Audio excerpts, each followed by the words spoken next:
गोपीचंद नाम का एक युवक था जो स्वभाव का बड़ा ही शांत और उच्च विचारों वाला व्यक्ति था।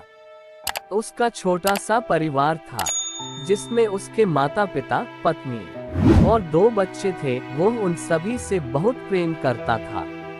इसके अलावा गोपीचंद भगवान श्री कृष्ण का भक्त भी था और उसका हृदय बहुत ही कोमल था, इसलिए वह किसी को दुख नहीं देता था, सभी पर दया का भाव रखता था और जरूरतमंदों की भरपूर सेवा भी करता था। इन्हीं गुणों के कारण भगवान श्री कृष्ण गोपीचंद से बहुत प्रसन्न थे और हमेशा उसके साथ ही रहते थे। गोपीचंद में एक खास बात ये थी कि वह अपने भगवान श्री कृष्ण को साक्षात देख सकता था और इसके अलावा वह भगवान से बातें भी कर सकता था।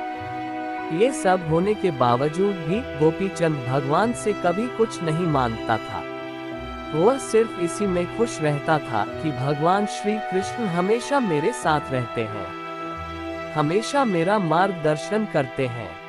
गोपीचंद श्री कृष्ण जी को अपने मित्र की तरह ही पुकारता था और उनसे अपने हर विचारों को बताता भी था।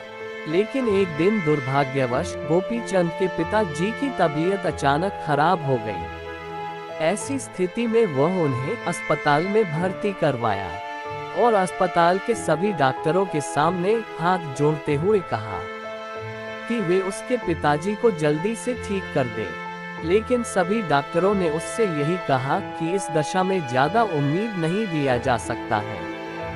ये कहते हुए उन्होंने उससे भगवान पर भरोसा रखने को कहा कि तभी गोपीचंद को भगवान श्री कृष्ण की याद आई और उसने अपने भगवान श्री कृष्ण को तुरंत पुकारा।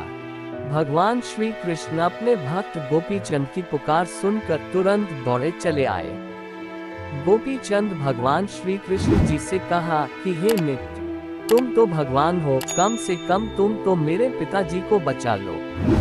गोपीचंद की बात सुनकर भगवान श्री कृष्ण जी ने कहा कि हे मित्र, यह मेरे हाथ में नहीं है, क्योंकि यदि मृत्यु का समय आ गया होगा तो होना तय है, उसे रोका नहीं जा सकता है। ये सुनकर गोपीचंद भगवान श्री कृष्ण जी से नाराज हो गया और भगवान श्री कृष्ण से लड़ने लगा, गुस्से में उन्हें कोसने लगा।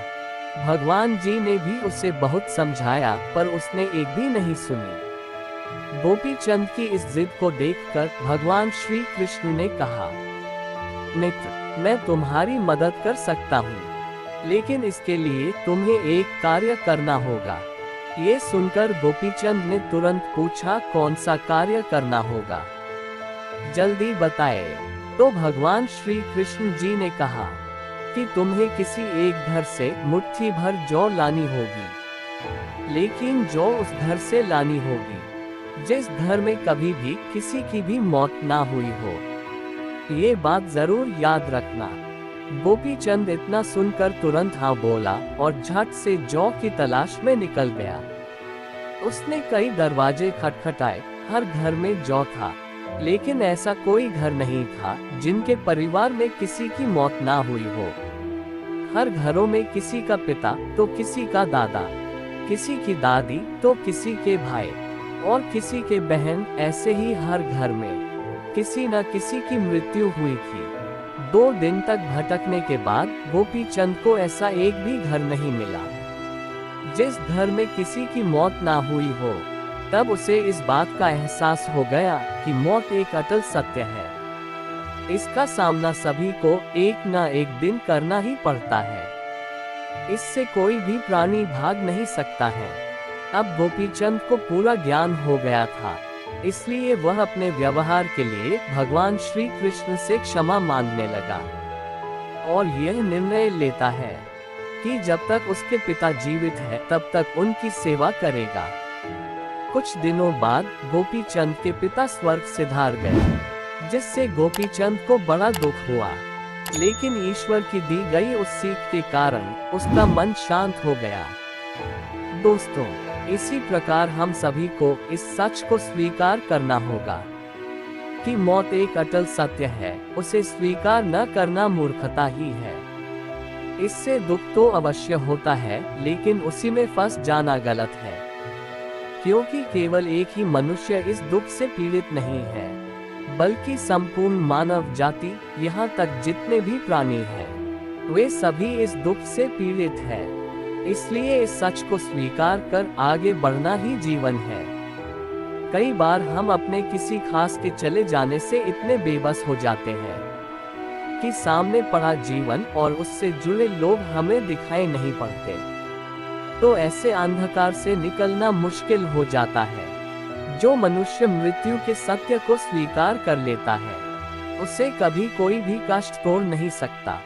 वह जीवन के हर क्षेत्र में आगे बढ़ता चला जाता है। दोस्तों, आशा करता हूँ कि आपको हमारा यह वीडियो पसंद आया होगा।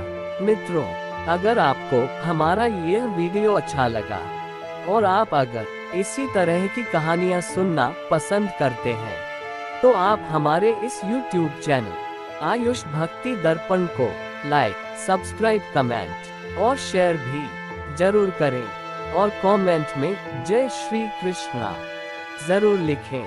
धन्यवाद।